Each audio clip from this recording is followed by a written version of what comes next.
নডরের জন্য যখন সার্ফিং শিখতে হয়েছিল সেই সময় কি টেনশন কাজ করেনি যে সমুদ্রে সার্ফিং শিখবো এবং কতটা পারবো আমি, হবে কিনা, এবং প্রথম সিনেমা? সার্ফিং ব্যাপারটা যে বাংলাদেশে হয় এটাই জানতাম না। তো ওই জায়গা থেকে আমি ট্রাই করে যদি শিখে যেতে পারি তাহলে তো মানে আছে না যে ফ্রেন্ডদের কাছে যেগুলো আরে মামা জানিস আমি কি পারি, এটা একটা ভাবের ব্যাপার। তো না পারলে তো পারলামই না, একটা এক্সপিরিয়েন্স হয়ে যাবে। তো ওরকম একটা মানে ওরকম একটা পজিটিভ ব্যাপারই ছিল, নেগেটিভ ওরকম কাজ করে না। হ্যাঁ, যখন ফার্স্ট দিন সার্ফিং করার পর দেখলাম চেহারার অবস্থা বাজে, তখন একটু 2টা দিন আপসেট ছিলাম যে আল্লাহ এটা যদি সারা জীবন আমার এরকমই স্কিন থাকে, বিকজ ফোসা পড়ে গেছিল। এন্ড মানে আমি তোকে ছবি পাঠাবো, তুমি দেখো কি অবস্থা ছিল চেহারা। তো ওরকম দেখলে যে কোনো একটা মেয়ের জন্য এটা খুবই ট্রমাটিক, বাট কাজটা আসলে পে অফ করেছে। এন্ড আমার স্কিন ঠিক হতে আমার 2 বছর লেগে গেছে, বাট দ্যাটস ফাইন।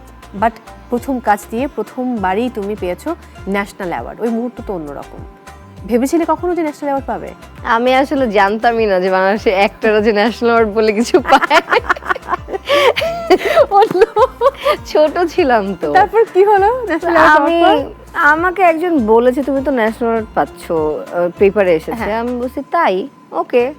আব্বু আমাকে ফোনে বললো মা I am so proud of you. আমি বলি কি ব্যাপার, আব্বুর অ্যাটিটিউড এত চেঞ্জ হয়ে গেল কেন? পরে আসলে বোন আমাকে বলে যে এটার আসলে ইম্পর্টেন্সটা কতটা।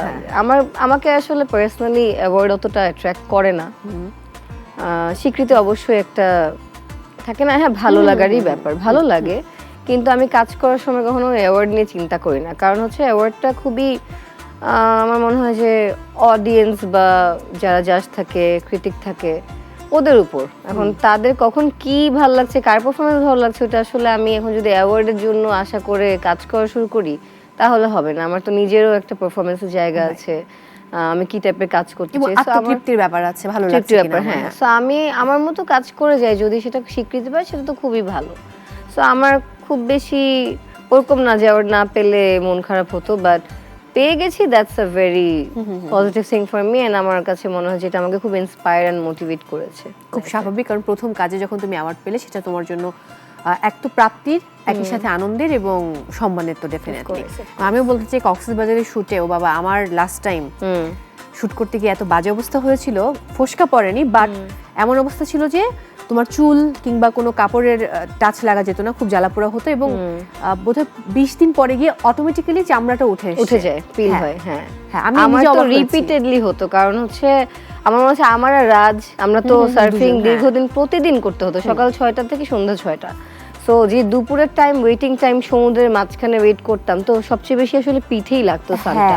আমি কিন্তু ওই যে মানে কাভার্ড কাপড় পরতাম পুরা, তারপরও দেখতাম যে ভিতরে তাও পুড়ে যেত। এন্ড পোড়ার উপর পোড়া হলে যেটা হয় আর কি, মাসের পর মাস স্কিনটা পুরো পার্মানেন্ট ওরকমই হয়ে গেছিল কয়েকদিনের জন্য। বাট কিছু পেতে হলে তো কিছু স্যাক্রিফাইস করতেই হয়। That's fine. আমার মনে হয় যে ওইটার জন্য আমি অনেক স্কিন কেয়ার রিসার্চ করা হয়েছে, অনেক কিছু শিখেছি।